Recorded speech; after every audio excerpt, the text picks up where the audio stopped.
Hello, everyone. I'm Margarita Pinton Perez, and I'm the Community Partnership Leader with the Learning Network at the Center for Research and Education on Violence Against Women and Children. On behalf of the Learning Network, welcome to the Resource Spotlight titled The Risk Identification and Safety Assessment RISA Tool, a trauma-informed and intersectional approach to risk management. I'd like to start with a land acknowledgement. We acknowledge that we are learning, speaking, and hosting this virtual event on the traditional lands of the Anishinaabe, Haudenosaunee, Lenape, and Chunnington nations. These lands are connected with the London Township and Sombre Treaties of 1796 and the Dish with One Spoon Covenant Wampum. Today, this land continues to be home to many Indigenous people from across Turtle Island. We give our deep respect to the first inhabitants of this land and recognize that an acknowledgement of Indigenous land and sovereignty comes with a responsibility to understand the history and ongoing impacts of settler colonialism. These impacts continue to be felt in disproportionate and everyday ways against Indigenous communities. We also reflect on those who came to this land involuntarily, particularly those brought to these lands because of the transatlantic slave trade and slavery. As the Learning Network is focused on mobilizing knowledge to end the spectrum of gender-based violence, we also recognize that today these nations face disproportionate forms of gender-based violence and a crisis of missing and murdered Indigenous women and girls and 2S LGBTQIA+ peoples. We recognize the responsibility for our work to be informed of the colonial imprint and harms that shape the experiences of GBV against Indigenous communities. And we commit to furthering our work in ways that best uphold solidarity with Indigenous survivors and those supporting them.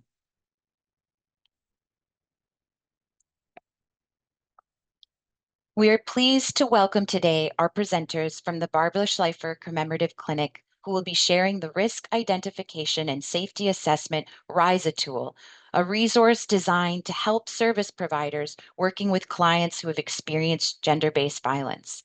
I'm delighted to introduce Deepa Mattu, the Executive Director of the Barbra Schlifer Commemorative Clinic. Deepa is a dedicated lawyer and intersectional feminist recognized for her commitment to advancing equity, anti-oppression, and anti-racism. Over her extensive career, she has trained thousands of service providers to support forced marriage survivors, racialized non-status women, and clients navigating immigration law. Joining Deepa is Emma Copeland, the training lead and technology coordinator for the Schlifer Clinic's RISA project. Emma has been involved in the development and implementation of RISA, first as a research and project assistant and now in their new role. You can find a link to their full bios in the chat. Welcome, Deepa and Emma. I'll now hand it over to you to begin your presentation, and I look forward to rejoining you when we start the Q&A. Thank you so much, Margarita, and thank you everyone for making this happen and bringing this spotlight to people who are joining us today. Welcome everyone who's joined us.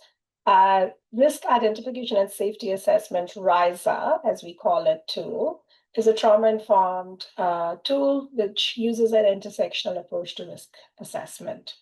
I also want to thank my co-presenter, Emma, for joining me, as well as Margarita for inviting us to present today. We are excited to share the details of RISA tool with all of you. Before we go into the details of the tool, I would like to share a little bit about the clinic, where the tool is designed and where me and Emma both are employed. So Barbra Schlifer Commemorative Clinic, as the name gives away, is named after Barbra Schlifer, who was a lawyer. And on the night of her call to the bar, unfortunately, she was killed. And that femicide gave rise to this initiative, which is called Barbra Schlifer Clinic. Since 1985, it's been 40 years of existence for us. We are a specialized clinic in downtown Toronto area. We offer free trauma-informed services in legal, counseling, and interpretation. So those are our three pillars. Within those three pillars, we provide various services.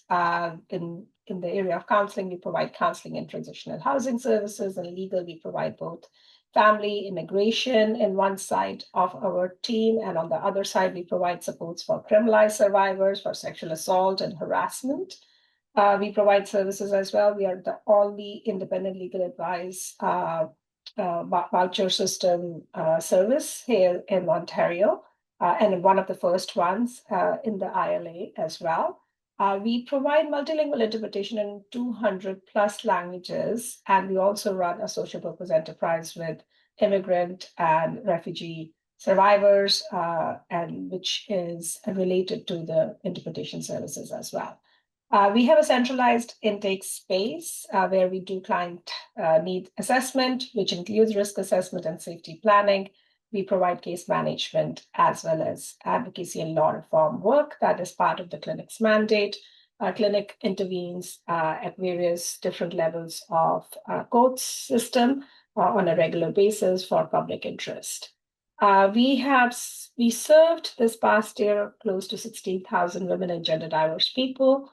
And since opening our doors, we have served over 150,000 people over these 40 years. So with that, I'll pass it on to Emma to talk about the risk assessment tools.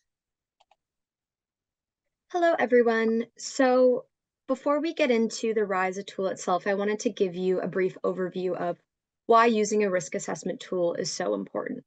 So risk assessment tools are a very important part of conducting both a thorough and accurate evaluation of the risk of future violence that survivors may be facing. Because they're meant to be systematic and evidence-based, tools can help us identify signs or factors that we may otherwise miss if we're not quite sure what to look for. Tools also provide a shared understanding and language about risk for service providers. They help ensure that service providers know what kinds of questions to ask, what factors to look out for, and that they're not missing any potential risks. Also, according to our research, using validated tools can actually provide stronger evidence in the legal system, which can ultimately benefit survivors who are seeking legal justice. We know that there can be consequences if we miss signs, but risk assessment tools can help to mitigate that. And an effective risk assessment tool can help save lives. I'll now hand it back over to Deepa so she can talk a little bit more about the research that went into the RISA tool. Thank you, Emma. So the risk assessment tool, RISA, came to the clinic some 6 years back. We started working on it. But before that, for almost over a decade, the clinic has long been developing risk assessments for various specific populations that we were working with. So say, for example, in the area of force managers or in the area of so-called honor-based violence, we realized that a lot of risk assessment tools that were available out there in the community were not suitable for the communities that we were working with. So we had been developing and working with risk assessments for many, many years. RISA, when we started working on RISA, right before RISA, we had worked on another version of a risk assessment tool, which was meant specifically for risk identification in the family court system called RIA, and that is also available on our website. And therefore, from there, we got the impetus to work on RISA, which was more broader and intersectional too. It was informed by large-scale research initiative. The clinic's research included literature review, consultation with over 597 service providers. We also did consultation with 38 service survivors in a structured protocol that we have. Around that, for specific projects, we create what we call community engagement advisory groups, and our survivors inform and educate and lead us in those consultations. We also did piloting of the risk identification and safety assessment tool with over 220 service providers across Canada. So RISA was rated overall 4.5 over 5 rating in all these overall consultations that we did. And if I move along to the next slide, basically, here are a few things, and this artistic rendition kind of gives you understanding of what are the kind of feedback that we got around why risk assessment tools were not working, or were working, both. So if you look at the top image, looking at our research finding, what we found is that many of the major tools are focused primarily on the perpetrator behavior, and they try to predict the repeat offense. So, and there is risk of future harm that is focused on. Most tools that are developed do not have any major input from survivors. We also saw that most tools focus primarily on the risk factors associated with the physical violence and threats posed by the abuser, and other types of abuse, for example, the coercive control and power and control or psychological abuse, are not included in most tools.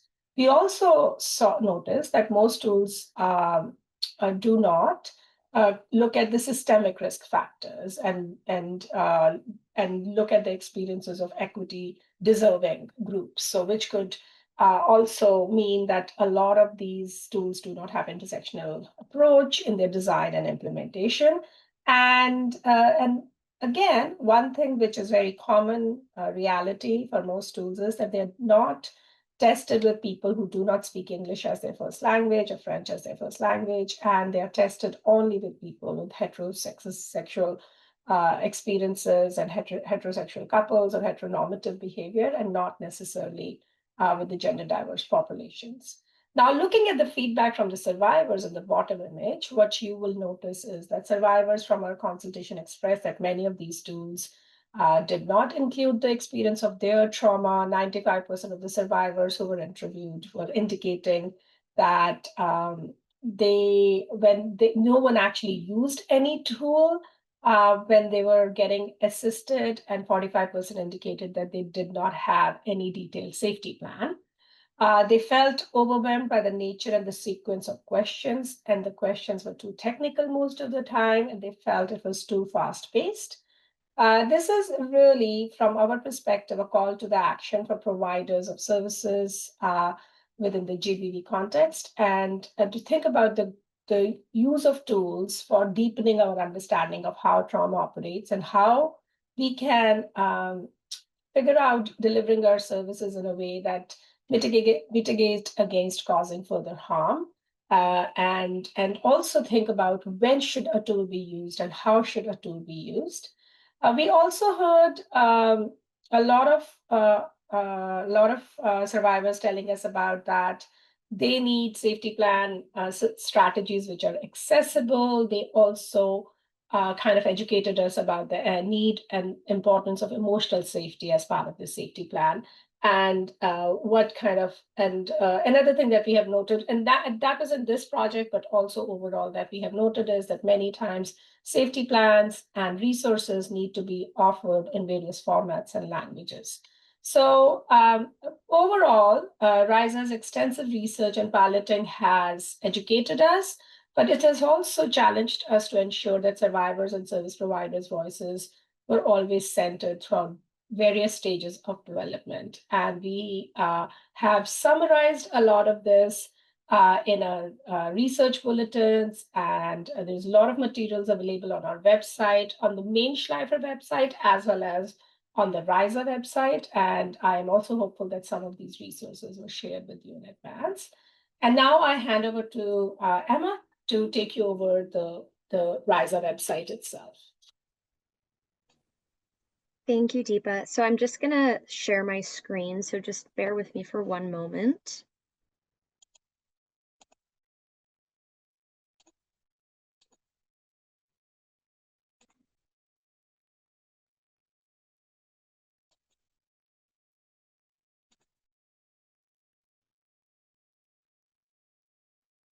Are people able to see my screen? Okay, amazing.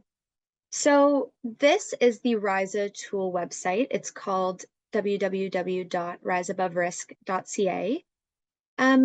This is the main page that you'll see when you go onto the website. So I'm going to briefly walk you through a couple components of the tool before we get into the demo itself. So I'm going to start by clicking on Explore Tool. And you'll see it takes you down here to the three main components of the tool. We have the framework, the learning modules, and the RISA questionnaire. So beginning with the RISA framework, The framework is really meant to showcase our approach to understanding risk and is inspired by Black feminist and intersectional feminist scholars.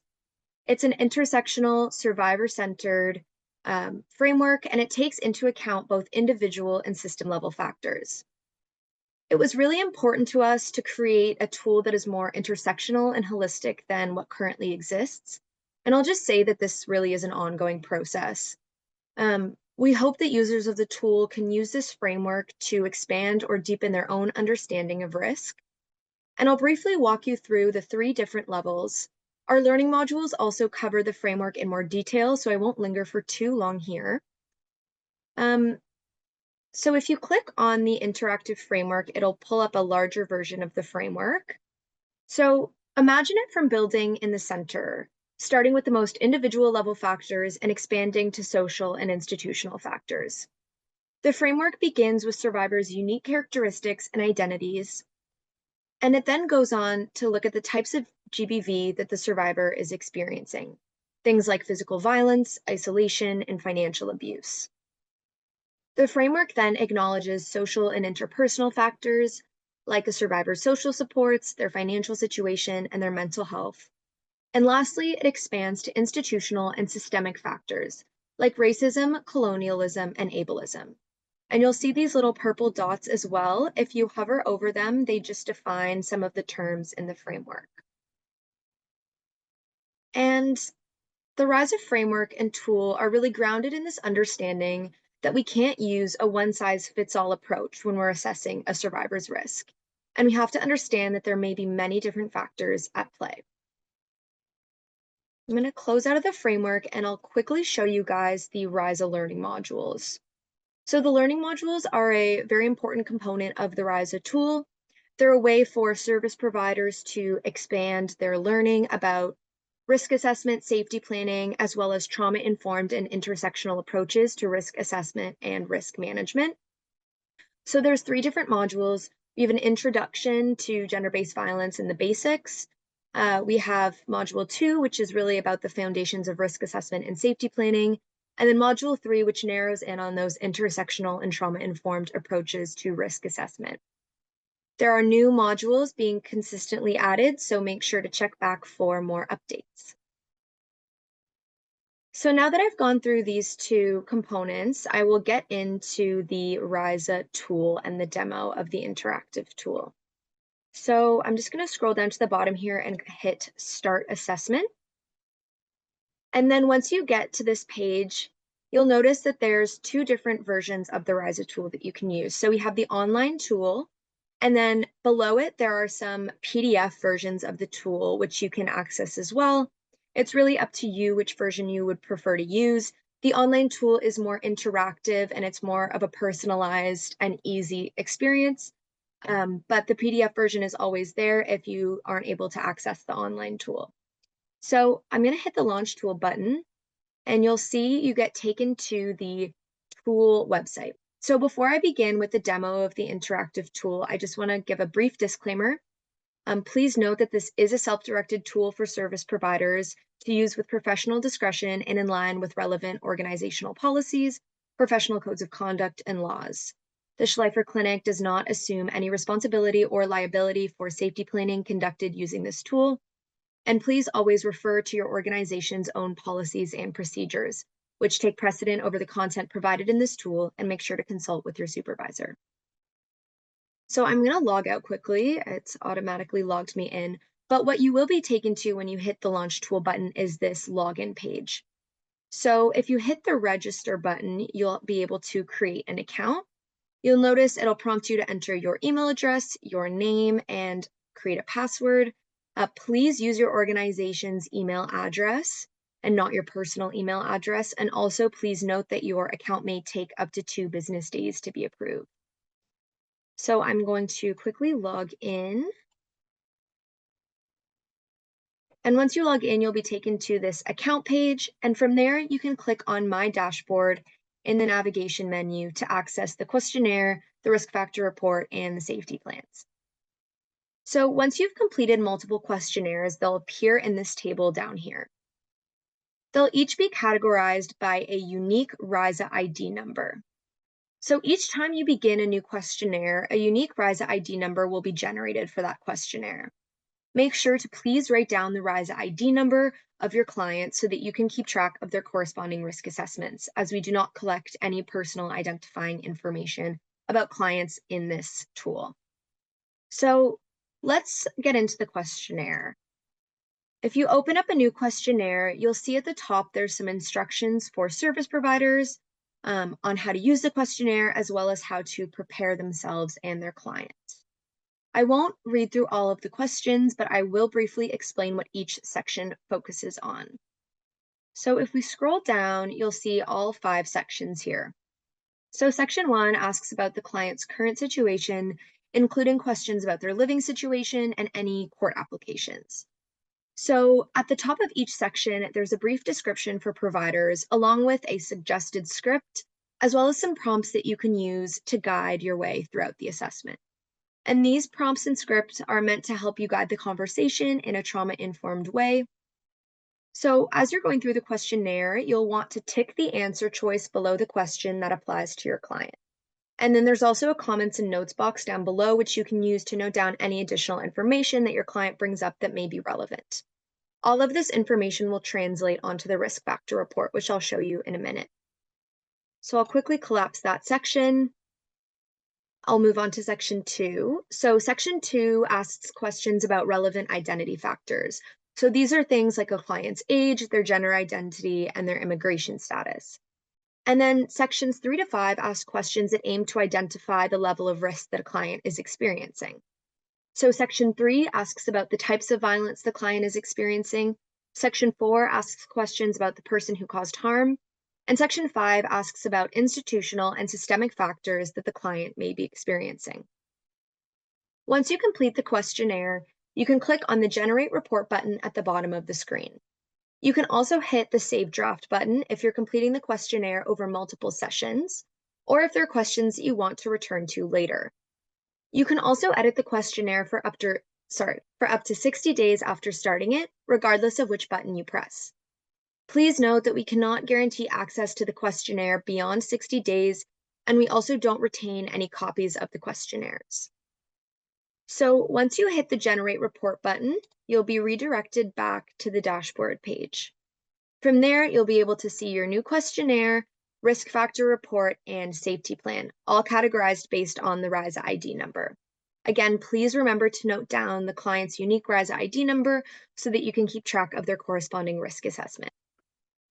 So now let's open up the risk factor report. I'm going to open up a report of a sample questionnaire that I've already filled out. So the risk factor report lists the risk factors that your client is currently experiencing based on their responses to the questionnaire. On the top of the page, you'll see some instructions on how to use the report. Please read through these before proceeding to the rest of the report. If you scroll down, you'll notice that the risk factors are categorized by cluster, and each cluster represents a different category of risk. So cluster 1 represents risk factors for serious harm and lethality. Cluster 2 includes risk factors for potential reassault. And then cluster 3 includes additional systemic or institutional risk factors that may be relevant. Also, any comments that you make during the questionnaire will appear in the comment column. The purpose of this report is to help you make a professional judgment about the level of risk your client is experiencing, and the clusters are meant to help you do so. For example, you can see that this client is experiencing multiple cluster 1 and cluster 2 risk factors, meaning that they're likely at a high risk of future violence. Please note that this report isn't designed to be shared directly with clients because the language is not tailored to clients. It is important to communicate this information to your clients, but you can use your professional judgment to determine the best way to do so. Now I'll show you guys the safety plan. So if you click on the My Dashboard button, you'll be redirected back to this main page, and you can click on View Plan. So at the top, you'll notice there's this gray section. This includes some instructions for service providers on how to use the safety plan. We recommend reviewing these again before going through the plan. And the safety plan actually can be shared directly with your client, either by printing it or by sending it electronically. You can also share it verbally with them. It's completely up to your discretion. If you scroll down a little bit, you'll see this header here, safety plan for, and then the RISA ID number. Underneath this header, you'll find some instructions for the client and a description of what the safety plan is. If you choose to print the safety plan for your client, it will only print everything below this header, and the instructions for providers at the top will not be printed. If you scroll down a bit under the contents heading, you'll see 4 content links. These safety strategies are more general and important for all survivors to consider, and so they're all on each personalized safety plan. If you click on a content link, for example, emotional safety, it'll bring you down to the corresponding section of the safety plan. And then if you scroll back up and you take a look at this table, you'll see the risk factors that are relevant specifically to your client and corresponding safety links. So these safety strategies are unique to your client's situation, and they're based on the risk factors that they're experiencing, which were identified in the questionnaire. So for example, this client is living with a person who caused harm, so they'll receive the safety strategy if when living with the person who caused harm, which includes some safety tips that are relevant to their situation. And then the last component of the RISA tool are the RISA action plans. So if you head back to my dashboard and you scroll all the way down to the bottom, you'll see this button here that says Download Action Plan. When you open that up, you'll see that there are 3 different action plans. The first one provides some follow-up questions to go over with your client. The second one consists of an ongoing risk management plan. And the last one is a high-risk consultation and action plan.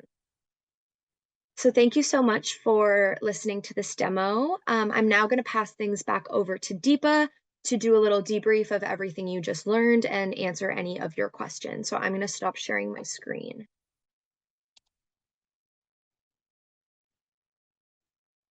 Thank you, Emma. So at this point, we decided that we'll take like a 5-minute pause and check in space for all of you. If anyone has any thoughts that they would like to share, you can put them in the chat, or you can raise your hand.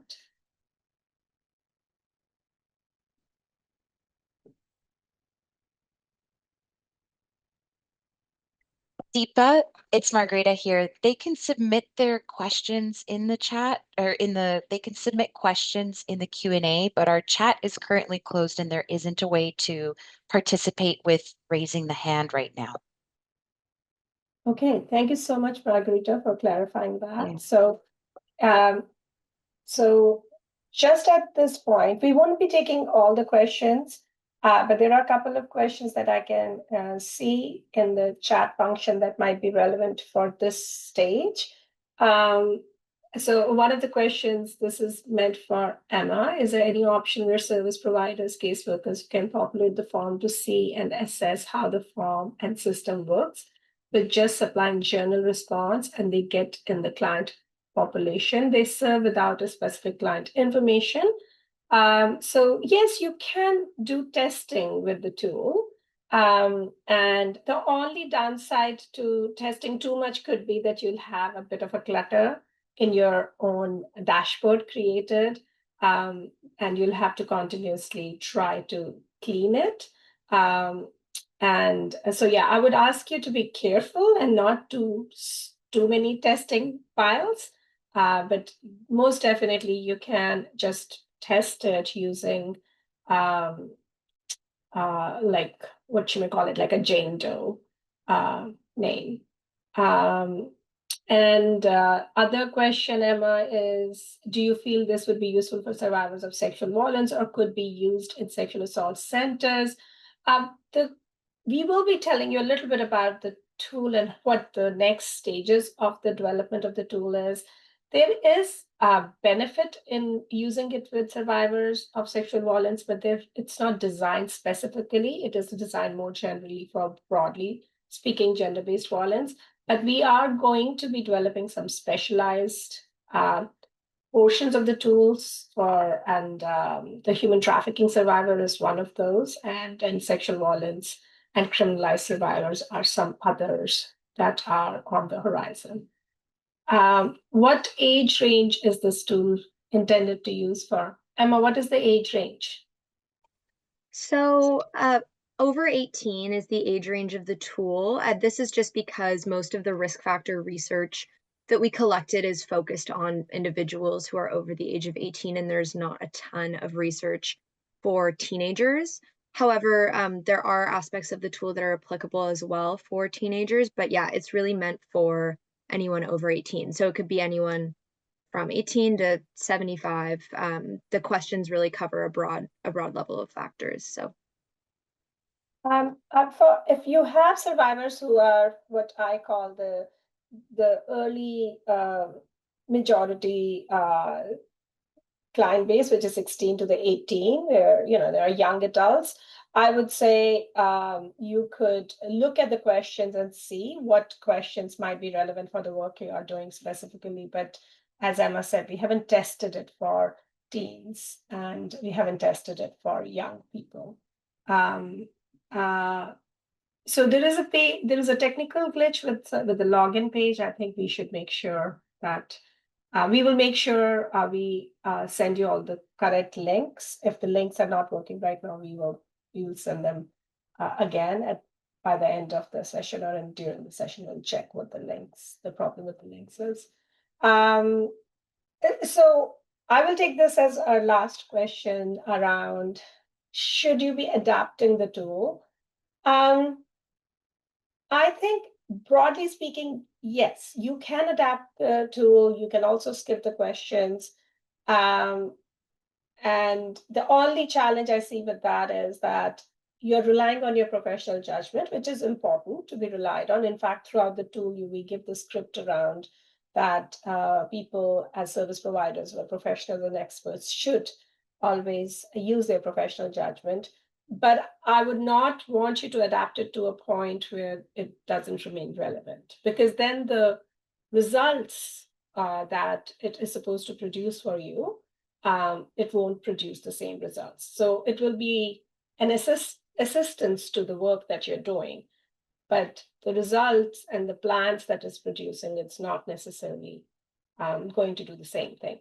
In terms of skipping some portions of the tool and maybe doing one cluster of questions over second cluster of questions, doing it in multiple settings or multiple sittings, all of that is okay, and we have tested it for that reason. And in terms of testing and feedback, we are very much in the process of doing extensive trainings with the agencies who want to test it and who want to give us feedback. If you're interested in any of that, we will tell you more about it towards the end of the presentation, but please feel free to connect with us and send us a request, and we will be happy to work with you, especially if you're in Ontario. We have funding for Ontario, but if you're outside Ontario, we can still make it work through Zoom, but we would need you to contact with us. I know that there are more questions and we would love to get to all of them, but I think we need to resume the activities of the PowerPoint that we have for you. And once we have done our formal content, we will come back to it. And I think I covered a whole bunch of questions in one, like the way I was answering. But Emma, do you see anything that you feel like we need to respond at this moment? I just saw one question that asked about if this tool can be used for 2 SLGBTQ plus couples, and I just wanted to say that yes, absolutely. We don't use any like gendered pronouns in the questions for that reason, because we know that couples can take any form. And yeah, there's also questions that ask about sexual orientation as well. So it's really meant to be adaptable for anyone. And we tested it when in our lived experience, survivor experience testing, we tested it with a specialized group of LGBTQS2 survivors as well. Okay, so should we resume the PowerPoint at this point? Yes, I will go to the next slide. Okay, so the next slide is actually our role play that me and Emma are going to do. In this role play, we are going to take the case example of Alex. And very quickly, I'll share with you what the case example is about. And in the role play, I'll be acting as a service provider, and Emma will be Alex. And what you have on your slides is the case scenario for Alex, who is 22-year-old, lives with her same-sex partner. The couple has lived together for 3 years. Alex disclosed that her partner has been emotionally abusive since they moved in together and was recently physically violent. Alex is thinking about leaving her partner, but is unsure because she recently lost her job and has no means to pay for her living expenses. If she were to move out, she is currently isolated from her family due to homophobia and is reluctant to reach out to them for support. Alex is unsure what her legal rights are and her options might be for separating from her partner. A few things that we all need to be curious, as you will see me and Emma have a dialogue, which is around what about Alexa's situation jumps out to you as potentially putting her at risk of physical harm?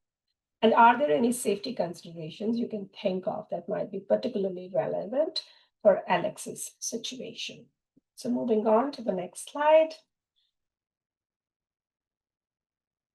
So this scenario that we are going to be showcasing with all of you today is of our first meeting. And I will use some of the questions on the screen, which have already been filled out. And we will try to demonstrate how you will use the tool and then what could be the outcome. So, hi, Alex. Thank you so much for coming to meet me today. How are you doing? I'm doing okay, thanks. Alex, my name is Deepa, and I am an intake worker here at the clinic. And your file has been assigned to me, so I'll be working with you moving forward. I'm really glad to see you today. It's nice to meet you as well. Thank you, Alex. So, Alex, my role here is to listen to you and provide any assistance that I could. And before I start going into asking you questions, I wanted to know a little bit more about you. And can you please tell me what brought you to the clinic? Yeah, so my girlfriend has been emotionally abusive towards me for quite a while now, but last week things escalated and she ended up hitting me. We've lived together for 3 years and I'm thinking about moving out, but I can't really afford it because I lost my job recently. And so I just wanted to know what my options would be for leaving. Oh, I'm so sorry to hear about that. That must be really hard. Alex, I am really happy to talk about some of the options and also the resources. Maybe one of the things that I can do with you today is to create a little bit of a safety plan that you can use regardless of what options you choose. Is that okay? Yes, that's okay with me. Okay, so what I'm going to do is I'll pull a list of questions on my computer. We use a program here. So I will be asking some questions from that program, which will help me understand the situation better. And then I'll be able to offer some help with the plan and the next steps. Does that sound okay to you? Yeah, that sounds okay.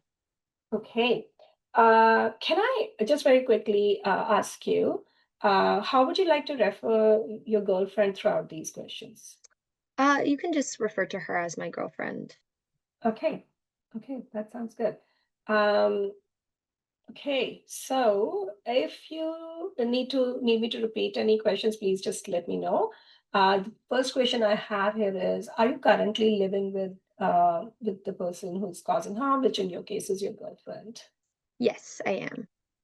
Okay. You mentioned that you have been thinking of leaving. Is that right? Yes, I'm considering it. I would like to end the relationship and move out. But again, because I recently lost my job, I don't have a way to pay for living expenses right now. Oh, I'm so sorry. I mean, that's hard. I can imagine. So maybe maybe once we have done this process of the assessment, we can talk about leaving and other options related to it. There are some resources here at the clinic I could refer you to as well.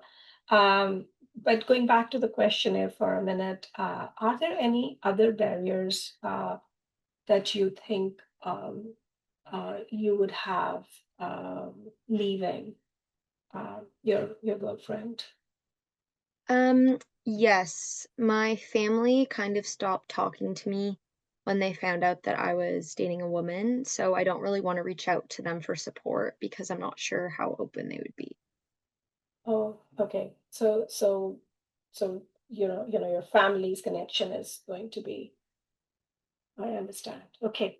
Can I ask you another question around your girlfriend, which is that has she been ever charged or released on any conditions or bail? No, the police have never been involved. I've never like contacted them about anything. Okay. So there has been no police involvement so far. Um, but in some cases, there, how we work is that we see people come to us and start right away in the family court settings.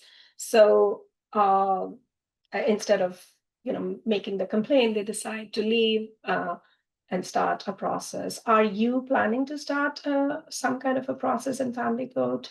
And have you ever been served with any court documents? No, since we aren't married, I didn't think that there was anything that I could do in family court. Okay. Hey, thank you so much for answering these questions so far. Now, since you've been living together for some time, you said 3 years, you may be considered common law, and there may be some options for you in the family court. Would you like me to talk about that or later or right now? How are you feeling? Um, I'm feeling a little bit overwhelmed. Maybe we could pause and take a Uh, break. Absolutely, absolutely. How about I maybe we can end for today here and we can set up another meeting um, where I would probably ask you a few more questions, but maybe I can do some uh, safety planning today and give you some few safety tips that may be helpful for a little while, and then we will continue our conversation from here. Yeah, that sounds good. Okay, so let me just populate this for you and go on the next slide. So if you are thinking of sharing this, this is back to the audience. If you're thinking of sharing this report to the client and give the notes to the client directly, I would recommend you going over these notes with client.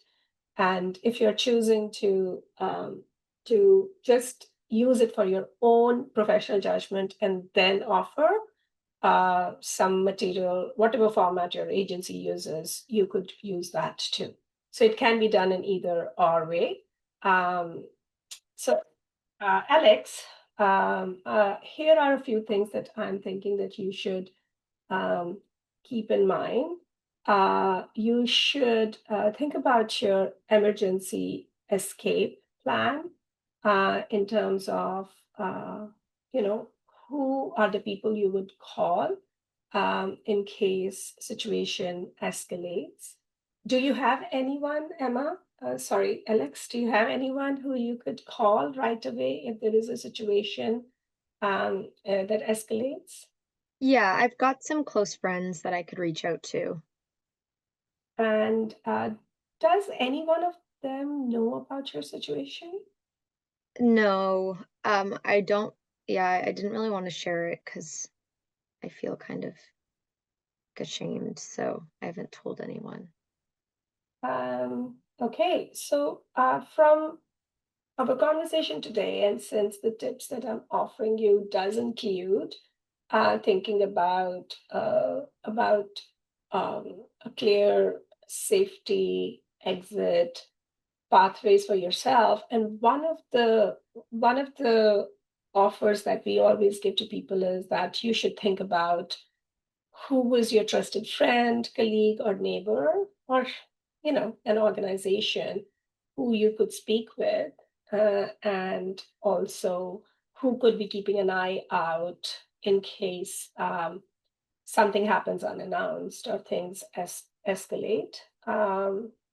So maybe you can think about someone who you could be working with for this heads up. Is that something that you can think about? Yeah, yeah, I'd be open to telling someone. Okay.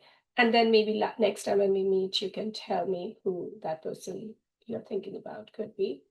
Um, Also, in terms of your transportation, Alex, do you drive? Yes. Okay. So in terms of your if you drive, have you ever thought about what kind of route you would take to exit from your house if you need to be quickly leaving? No, I never thought about that. So that's another thing that I think you and I need to think through, and you can maybe think about some suggestions of ideas, which you would probably think through about if you have to leave in rush, what would be the right way to leave it. When you come back, we can talk about some of this stuff in depth.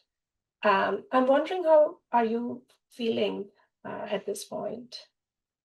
Um, it's definitely a lot to think about, but I also feel better because I have someone to help me, and I have some steps that I can take. If I give you a written copy of this document that I have in front of me, um, do you think you can keep it safely and your girlfriend won't be like looking for this kind of material from your bag? Yeah, I could keep it maybe in my gym locker. Um, That's a perfect idea, and I think it's a very safe strategy. Okay, so in that case, let me get your copy, and I am really happy that we were able to start the conversation today. yeah. Thank you very much, Deepa. You're most welcome. Take good care, Alex. Hopefully, we'll speak soon. Thank you. Hey, so Emma, not Alex. Uh, do you want to share some thoughts? Sure. Um, I think it feels very like reassuring to receive some tangible steps that you can implement if you're in a situation where you're fearing for your safety.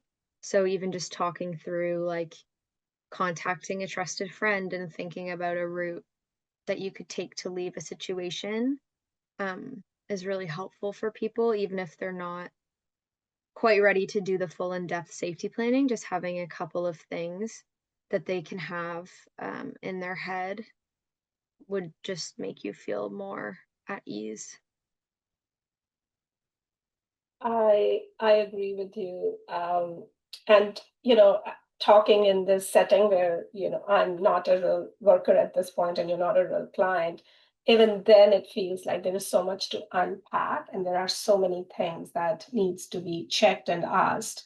And we were just trying to do a sample of questions, but within that, I was like already you could see that I was going off script and asking you things that I was like, oh, but if she's saying she's driving, then I can't offer her to keep, you know, the number of the taxi, which was in the script, right? Or the route of a service to call a cab. So every question and every answer changes the response, and there is a lot of variables.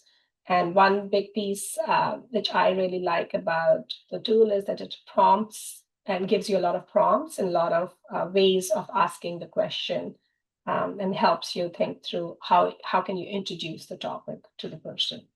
So one of the things that we heard from survivors on this journey was that they also don't want to always rely on service providers for assessment of their safety or assessment of where they are at in their journey. And getting inspired from that feedback, we actually very recently launched a tool, which is on the next slide, and it's called Petal Forward tool. Petal Forward is a space which is not for service providers. It's a space for survivors themselves. There are 3 quizzes right now. The first one is related to feeling unsafe in your relationship. The second one is worried about a loved one that you care for in your life. And the last one is feeling unsafe online.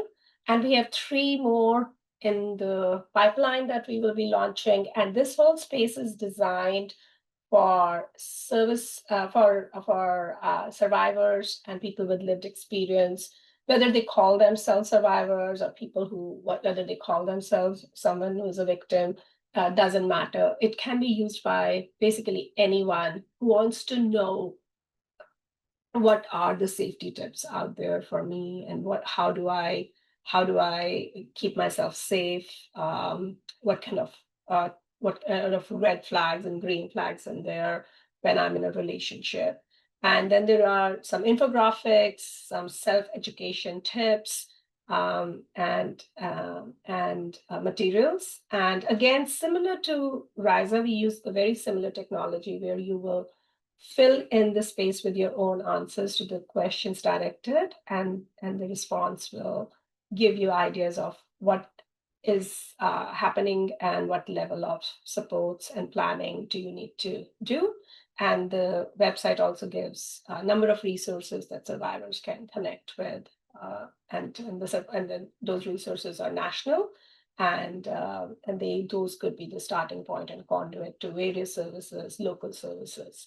One of the requests that we make to every audience that we take this tool to is that please don't put it on social media, because that's not what the intent is. This is meant to be given to the community of survivors right in their hands, and we try not to do too much of putting it in public domain, because then what happens is when you put information like this and social media and other those kind of spaces, it gets then clogged at times or attacked by abusers, and we don't want it to be in that kind of space. But we are very proud of the work that we have done, and we are in the process of receiving feedback. So along with RISA, if you work with survivors and you have a community of survivors, or you're running groups, we would really love you to take it to those spaces and send us feedback. So that's Petal Forward tool, and the work, as you will see, is designed. The designing of the whole elements are done in a way which is very light, and it's very accessible. The language in these materials are also extremely accessible, so that more and more survivors can use it more easily. Emma, do you want to add anything to Petal Forward? I think you've covered everything. Yeah, feel free to go on I believe the link was just shared in the chat, so feel free to go on the website and play around with the tool. There's lots of content on there, so we'd love to get your feedback. There's also a feedback form at the bottom of, in the footer of each page. So if you have feedback, or if you share it with a client and they have any feedback, feel free to direct them to that form. We'd love to hear from you. So back to you, Emma, for the next slide as well, and next steps. Yes, so just a few things that we ask you guys to do to follow up if you're interested. Set up a free RISA account using the link provided and start exploring the interactive version of the RISA questionnaire and reports. Again, feedback is welcome. There is a feedback form linked at the bottom of the page of the RISA tool. So we'd love to hear any feedback that you guys have. If you have any issues setting up an account, feel free to contact us at risa@schliferclinic.com and we'll do our best to resolve that. Again, a reminder to please use your organization's email address just so that we can identify you as a service provider, because this tool is only meant for service providers. We also welcome you to check out the free Learning Hub on the Rise Above Risk website. The modules are also available via the Schlifer Clinic's YouTube account, but there's lots of great information and educational stuff there, and all of it's free. And then lastly, as I just mentioned, explore the Pedal Forward tool and share it with trusted networks and clients. And as Margarita mentioned at the beginning of the presentation, we'd also love to hear from you about how we did today on the feedback form that you will, I believe, get automatically redirected to once the presentation is over. And yeah, feel free to contact us with the email on the screen with any questions that you have. As well, if you are interested in booking a training for the RISA tool, especially if you're based in Ontario, as Deepa mentioned, feel free to contact me directly. I believe Margarita is sharing my email address or has already shared it in the chat. So if you're interested in booking a training for your organization, feel free to contact me directly and we can set something up. So yeah, we appreciate all of your time and attention. And now we'll do some Q&A and answer the rest of the questions.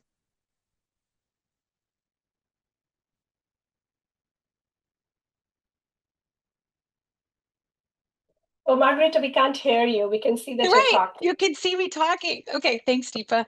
I just wanted to say thank you so much for the presentation. And it was so great the way you walked us through the tool and the material and the demo. And so I'm echoing what's also coming through in the Q&A.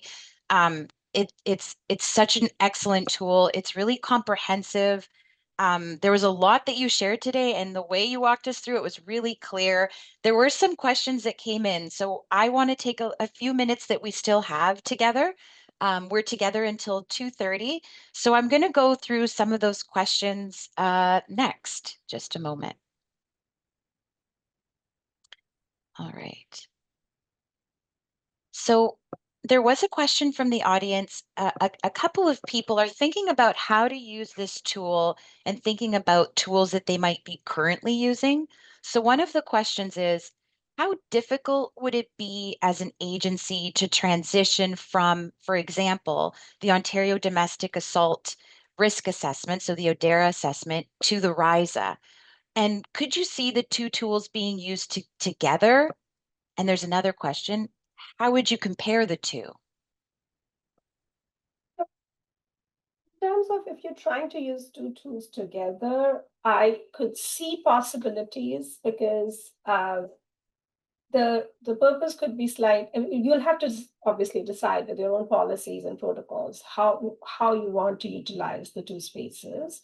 When I look at ODERA versus looking at RISA, RISA is more of a case management tool. It is not necessarily just a point in time risk assessment. It can be used for the journey of a client from the beginning to the midpoint to the wrapping up in the end. And so you could create a protocol, for example, where you would say, we will start with ODERA, but when we get to the case management, we will actually use RISA. The big difference in ODERA, for that matter, any other tool, is that unless and until the tools have adapted the intersectional analysis, and they're asking those specific questions that you will see when you test RISA around people's location, their background, their history, their immigration status. So most of the risk assessment tools do not go into that side of things, and RISA does that. And that's probably one of the biggest difference. So it depends on your clientele, depends on people you work with, what would work best better for you. And if all of those factors are relevant, I would suggest that RISA could benefit. Excellent. Thank you, Deepa. There is obviously a lot of interest in the tool and using this tool. And I know, Deepa, you mentioned this, but just for clarity, is there a cost and or a license required to use the tool? And are there limits to the number of accounts an organization may have or the number of files that they may be able to create with the tool? No, we don't have any restriction on the number of accounts or number of files, saying that if we see that there are too many accounts from same organization at the back end, if we notice that but they are not being used or one is used but other is not, Emma might get in touch with you because Emma is the one who will be reviewing that data, and Emma is also the person who actually approves. It all sounds very fancy. You will apply for the license, and someone will. There is no fancy IT at the background. It's Emma actually who's approving your membership. So yeah, in case she sees that there are too many accounts being opened, we might check in with you to see how relevant it is for you to have that many accounts. But yeah, we right now we haven't worked out any caps. Great. Thank you, Deepa. Thanks for that clarity. So there's a question here that, recognizing that it depends on the individual and the situation, but in terms of an estimate, around how long does it take to complete the RISA tool with the client? Emma, we did at some point we did that testing, right? Like and we do give suggested time. Do you want to speak to it? Yeah, so I would give ballpark 45 minutes to go through the entire tool. However, we do recommend doing it kind of in increments like we showed in the role play demo, just because it can be a lot to go through at once, especially if you're meeting with a client like for the first or second time. And you want to build that rapport. It might be a lot to go in and do the full tool. Some clients may have the capacity to do so, so it's just up to your professional judgment.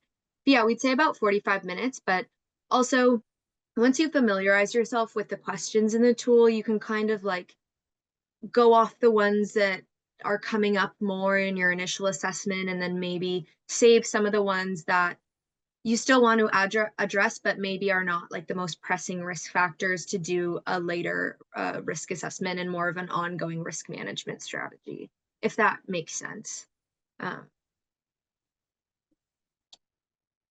is saying that, when you are going through the questionnaire, you could also definitely skip things, right? Like you don't have to do all the questions, but in total there are 49 questions. And on average, I would say each question can take 1 to 2 minutes, right? So when Emma says around 45 minutes, it's pretty on point. It could be like 5 minutes more than less.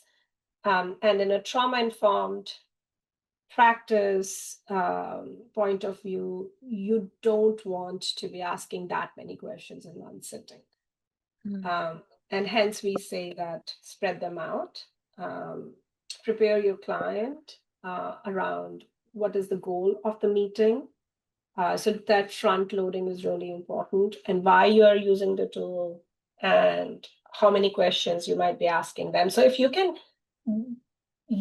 prepare yourself, and because if you prepare yourself, you prepare your client, right? Simultaneously, it's like, this is what the purpose is, these many questions we will be going through, and then doing the check-in. So if you might have noticed that through the role play, we were trying to demonstrate where I was checking in with Alex. How are you doing? Or how are you feeling, right? So those check-ins are also built in the script of the tool. Thank you. Thank you both. It's also a really helpful reminder what you've just mentioned about being trauma informed and thinking about the length of time you're spending on these questions. There's another question here, and this comes from a couple of audience members that are wondering about using the tool with clients with intersecting risk factors. So for examples that we're giving were, survivors who are pregnant or who have children, survivors who may be using substances, who may have mental health issues or experiencing homelessness. So wondering a little bit about how that gets captured or reflected in the tool. This particular tool has definitely been tested with family situations, so where it's mothers or people living in a family setting where they might be experiencing violence. So it's not only that you are you have dependents, but it could be that you are someone's dependent. And so we have tested its usage for both. I would not necessarily be fully confident in saying that we have all the questions covered for a situation of substance abuse or substance dependency. I think we can do a little bit better in that area. And that's why when we identified the developmental areas for the tool as our next steps, human trafficking is one of those areas, and the criminalization of survivors is another one. And in those two areas where we'll be actually, if you are an agency that works with that particular population, you could help us as we develop some very specialized, specific questions. There are some questions that help in assessment around drug dependency or substance dependency, but it's not necessarily as deep in that area as we would like it to be. I don't know if you agree with me there or you have other thoughts. No, I think that's a pretty accurate assessment. Yeah, we do have like a specific safety planning section for people with children. So that's definitely something that's covered pretty extensively by the tool. But in terms of substance abuse and mental health, since it's a little bit more of a niche area that we're not quite as familiar with, the tool is obviously still relevant, but there may be some additional things that you would want to pay attention to if you're working specifically with survivors who are also dealing with that as well. Thank you. Thank you both. So you can see, I think, Emma and Deepa, that there are so many questions coming in. So I'm doing my best here. I'm going through some of the questions. There's another question here about, there were actually a couple of questions about tailoring or personalizing the safety plan and resources that are generated. Is there a way to add resources specific to the client's region, for example? Yes, I think it gives you a section to write additional stuff in there. And what happens is we didn't do so we do demos differently. Sometimes we do demo in live, like where we show you where we are entering. So basically, whatever you enter can be produced into the plan. So if you're entering stuff around, that I want to refer this client to, say, a specific agency or specific, as part of your planning, those notes can show up. So you can definitely make it, personalize it by the way you will fill out the form. But there's also space for you to just add additional thing by hand if you need to. Excellent. You really have covered so much with the tool, thinking about all those pieces. There's a question too about someone here thinking about using the tool. Could you see this being used to support folks through a GBV chat line, or is it best for in-person support? So, yeah, it's very complicated, right? That usage of AI is like in itself like a whole conversation. But no, we have not tested it for that environment where it's almost like an automated environment for someone. We have not tested it for that. We are wanting to have a capacity to access it from various different places. And have like an embedded version of it, which can, maybe part of people's overall case management. But we have not at all tested it for any kind of AI or any kind of chat line environment. And we don't feel safe. And I'll tell you why. And I'm not, this is not a criticism of AI. I don't feel safe it to be used because the tool is designed with professional judgment. This tool is designed with that human professional judgment to be applied. And in fact, what we say is that in our trainings, that if you need to use the tool, you need to go through the training modules and you need to understand and unpack the intersectionality and unpack what it means for your clients and your community. So because there is a requirement almost for you to use the tool to familiarize yourself on the framework, and we did give you a snapshot of it today. I would not feel comfortable it to be applied through an AI kind of a lens or Right. capacity. I think that would be, yeah, it will fail. That makes sense, Deepa. And just a reminder to folks, because there was a question, that beautiful design framework, right, that Emma shared and that started and you move out in the layers, that's part of the training, correct, Deepa? Like that's Yeah. part of that foundational training that people would access when they go to your site for the tool. Absolutely. Okay. Absolutely. Okay. So okay, moving along here. There's a question about experience and feedback that you've received, and you've been talking a little bit about that as well. What has your experience using the tool with clients? Um, what has been your experience using this tool with clients, or have you received any feedback, from clients or other service providers who have used it? Are there any success stories or maybe challenges that you could share with the audience today? I can start with the challenge and maybe Emma can share the feel good factor. The challenge that I have heard in some of the trainings that I have been part of is that the length. People usually in the work that we do want quick solutions. It's like it's the era of quickness, right? Like the gram era of 5 minutes maximum on a video kind of a era that we live in. So people don't feel comfortable having to go through an extensive conversation like that. They want something quick.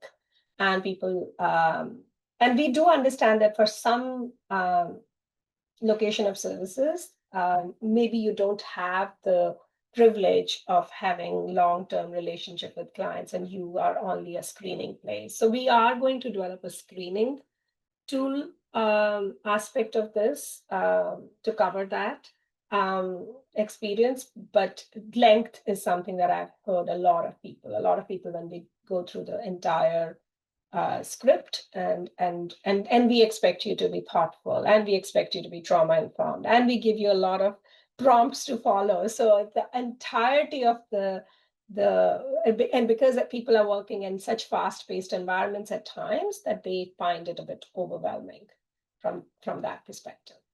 And yeah, Emma can share some good factors, the positives. Yeah. Well, we actually heard a while ago from a lawyer who actually used the RISA tool in court to provide evidence for like her client who was facing high risk of GBV. So that was a really amazing thing for us to hear, that the tool was actually being used to help survivors seek legal justice, which is one of the things that we found in our research. So it was really cool to see that happen. Another thing we've heard from some service providers is it's been helpful for them to help communicate risk to their client that their client may not actually really acknowledge as being risk in the first place, and bringing those factors to their attention that they might not have considered a risk up until that point, or even still don't necessarily consider it a risk, but to just be kind of aware and have someone be able to communicate that to them. We've heard from service providers that that's been a helpful thing that RISA has been able to do for them. So Thank you, Emma. Thank you, Deepa. So we do have a little bit more time, so I'm just preparing you that we have a few more questions still. There's a question, does the tool, especially the safety plan, consider if the threat of violence is coming from the workplace?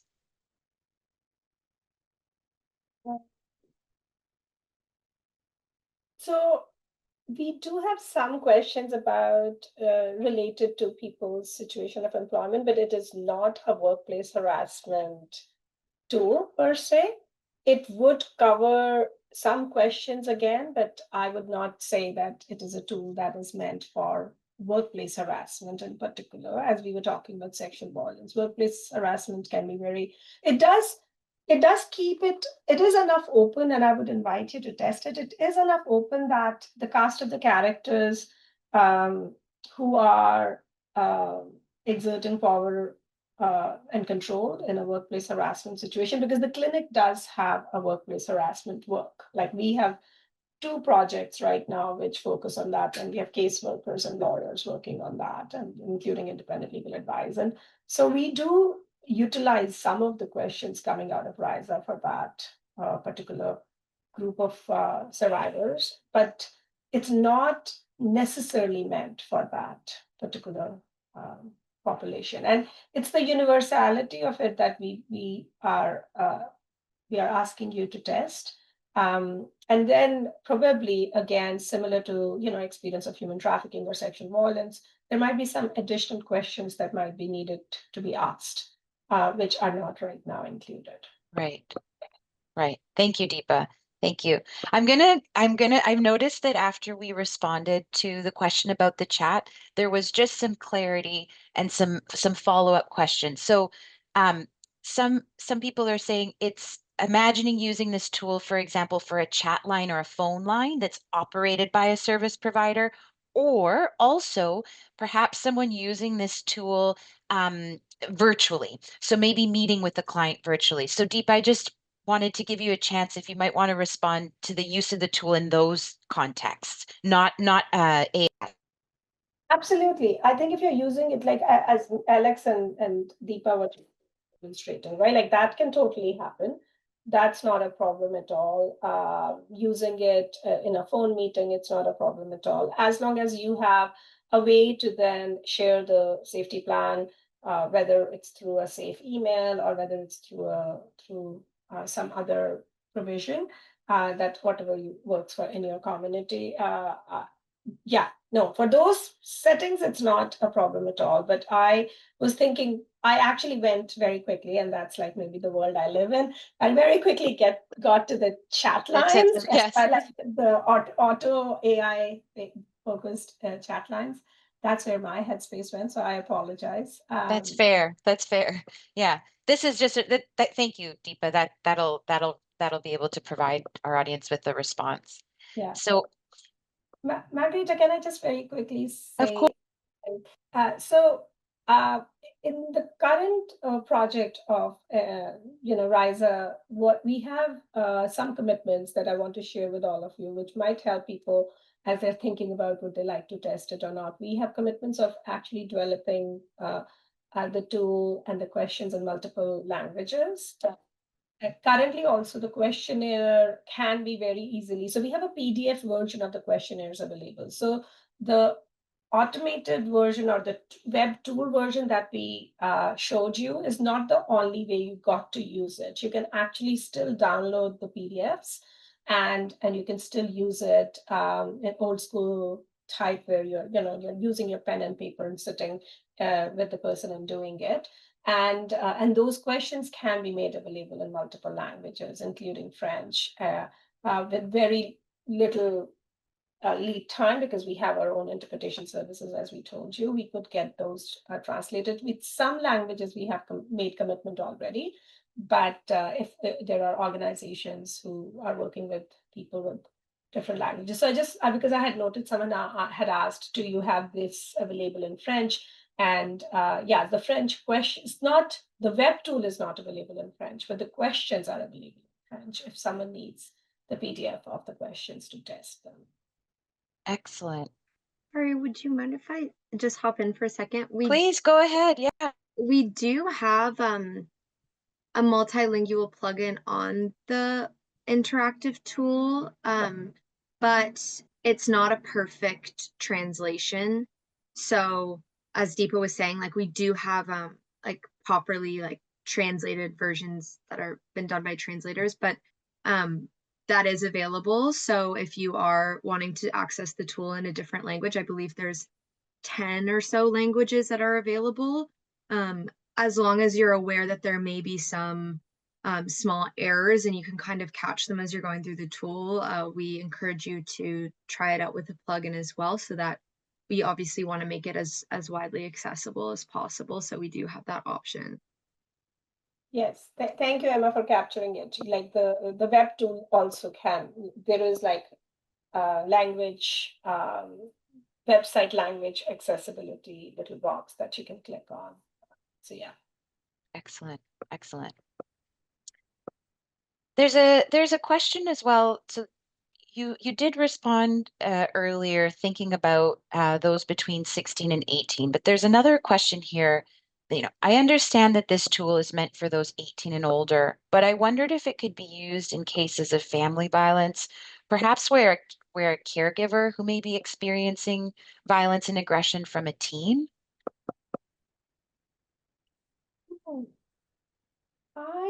My assessment is it won't cover that.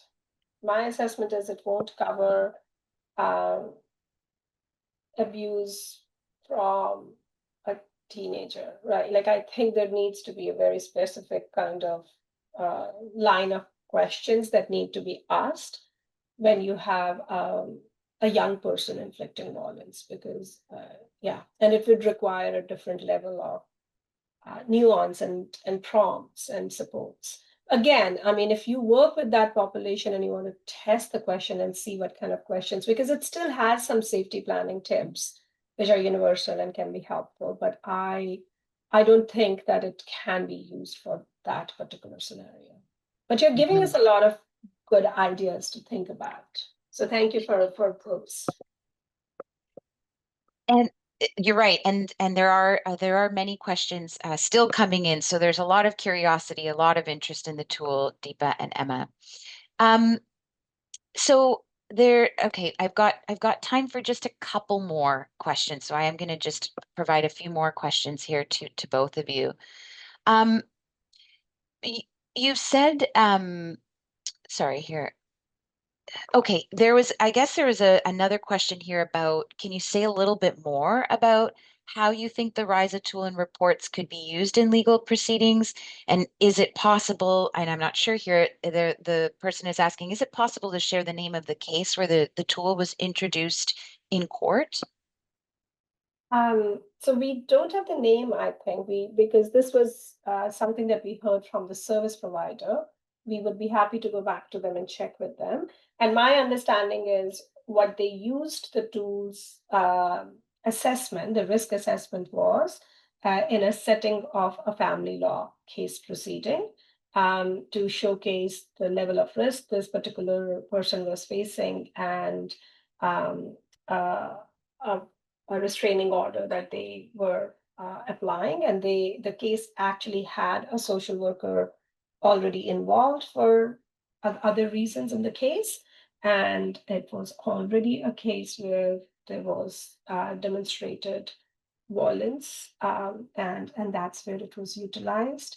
We definitely feel that in family law setting and family law cases, risk assessment tools, if the judges are open to accepting reports from risk assessment tools, they can be very, very helpful because there can be an objectivity to what is being presented in front of the judge instead of an assessment which they don't have time to look into, especially when they're making decisions on restraining orders and preliminary decisions that they're making for the family arrangement related to some of the parenting decisions and some of the conditions that are being imposed.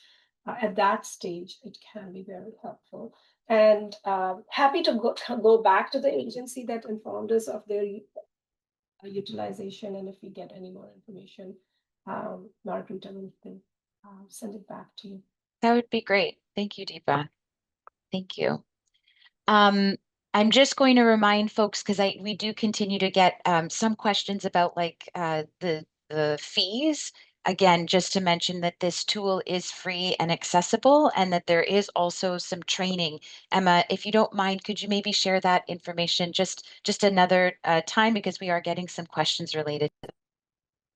Yes, absolutely. So, I mean, well, we have the learning modules, which are available for everyone like on demand. So that's a way of getting more information about some of the content that the tool has. In terms of training specifically on how to use the tool, that's something that we can provide as well.